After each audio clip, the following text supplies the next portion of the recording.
war in Iran is not just shaking the West Asia, it is putting billions of dollars of Chinese investments at risk. News9 managing editor Kartikeya Sharma spoke with experts on the issue. Have a look. I've laid out these details of the Chinese infrastructure being targeted. Do you think that is also part and parcel of the larger Iran theatre? Absolutely, indeed. If you remember, for about a decade plus, once fracking technology was available and the United States became net exporter of oil, it gradually lost interest in West Asia, and that is where Chinese have gradually expanded their footprint. You did mention a good number of examples of infrastructure, of course, in terms of supply chain network and also the military supplies to ultimately, wield influence, use 5G networks as part of communications in the region. So it had enormously invested in the region as part of the Belt and Road Initiative, and had become gradually influential enough to, strike a deal between Saudi Arabia and Iran and so on.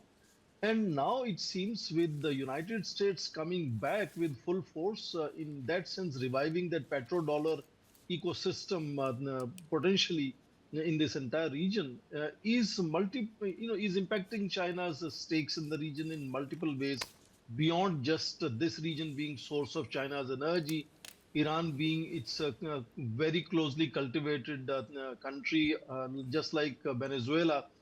So in that sense, China is impacted in multiple ways, but China is mixing its response in showcasing the principled approach, talking about assassination of Ayatollah being unacceptable, talking about Iran's territorial integrity, sovereignty to be respected. To now today in a press conference at National People's Congress, Wang Yi did not name Israel and United States, Correct. and made a broad mention of this war should not have happened. He mentioned principles of coexistence, etc., etc., which could be partly driven by the sense that they are going to host President Trump soon. There are few and far voices now in China that are saying should they actually be hosting President Trump in that sense. So China is gradually feeling in a tight spot to take a very measured approach of not directly confronting President Trump, but also showcasing its concerns. That it is definitely receiving a hit in terms of how the whole region is in turmoil and energy supplies have come to a complete halt. It's not a hit on Chinese economy because, for example, Iran is only 1% of China's international trade. But in that sense, long-term investment. So if you Strategic look at the interests. friendly strategy of China, that is definitely hit by what is happening right now in the region. Okay. Anushka, my question to you is, do you think that China will behave like US, the way US would have responded in case of its own interests would have been hurt in any other part of the country? Or China will behave differently as a state? Right. Thank you. So I think we have to really look at what we're talking about when we start comparing China and the US's reactions.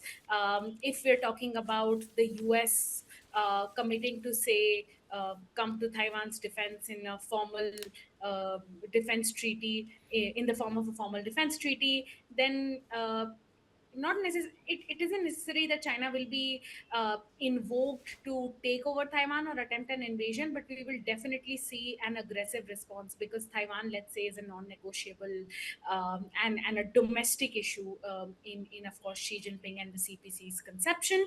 But if we're looking at something like the US in the form of a naval coalition blockading the Strait of Hormuz or the Strait of Malacca, I'm not necessarily convinced that that is going to lead China to respond with the full force of its PLA Navy or even its PLA ground forces.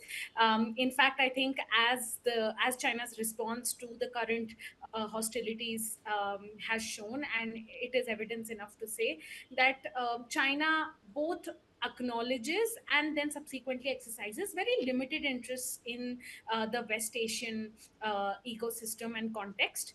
And so, as far as its economic interests are secure, it's unlikely that we're going to see such aggression and such use of military force as perhaps the US has exercised, not just in contexts which are immediate to its periphery or its geographic scope, but also far and wide. So we're not expecting that kind of a response from China unless the issue is that of Taiwan. So, why is this response different? You know, Venezuela closely in alliance with China. Iran was part of the Chinese-Russian sphere of influence. But why is China's response so different? What is your assessment? Yeah, That is a question for, I'll come to you, Anushka. That's a question for Professor Swaran Singh. Why is the Chinese response so different? Thank you. Because China is civilizationally different, and they have the Sun Tzu kind of mindset of always going in for indirect approach and not confronting the enemy directly in that sense. So they will continue to work behind the scenes, trying to hollow their adversaries over a period of time. So in this case, for example, in strikes with Iran, Chinese also understand that this makes United States deeply engaged. 40% of their naval forces are in that region engaged with Iran. And that would simply mean that they are distracted from Taiwan. So Chinese get a free hand, may not directly attack Taiwan, but they will sort of push forward their engagement driven kind of strategy in gradually co-opting Taiwan into the mainland, etc. So they look at sort of a very, very indirect way of dealing with their challenges in that sense. So even now, for example, Chinese are in communication with Tehran. I believe they are even communicating Tehran that they should not block Strait of Hormuz because that is significant for China's energy supplies.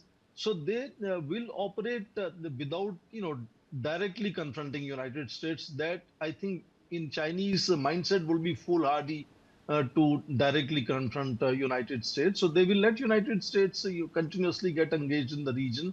Of course, Iran is also not immediate neighbor of China, so it's not threatening Chinese boundaries immediately. It's not attack on China's immediate periphery in that sense. But yes, its investments, its long-term influence, engagement with the region is getting dented because Chinese are not openly standing by, in going and protecting. In fact, their military assets, military exports will get impacted because Chinese missiles obviously are not really very helpful in case of defending Iran against Israeli or American attacks. So yes, there is a dent on its potential influence and exports, etc. But whatever the push comes to shove, Chinese are not going to militarily engage United States.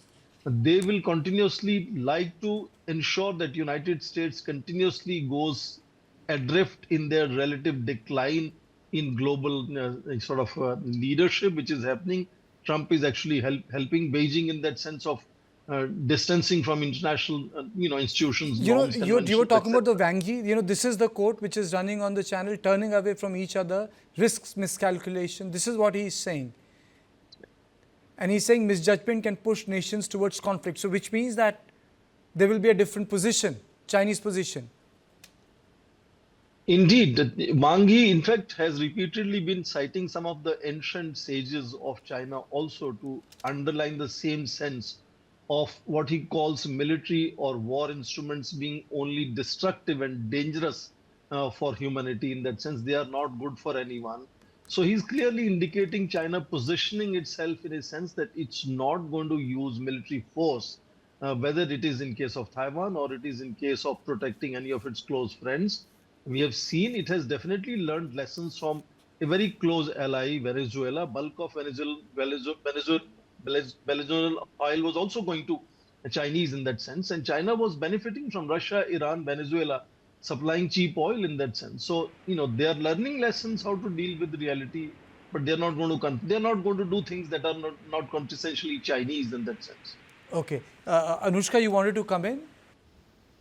Sure. Yeah, I think another important fact or kind of context to acknowledge here is that there is a question of capability at play. Okay. And the reason why Chinese response to Iran or Venezuela or any other similar conflict that can play out in the future is that there is limited capability and not just intent. Um, and of course Wang Yi or the foreign or the Chinese foreign ministry's decision to assign a quote unquote special envoy for mediation in the Middle East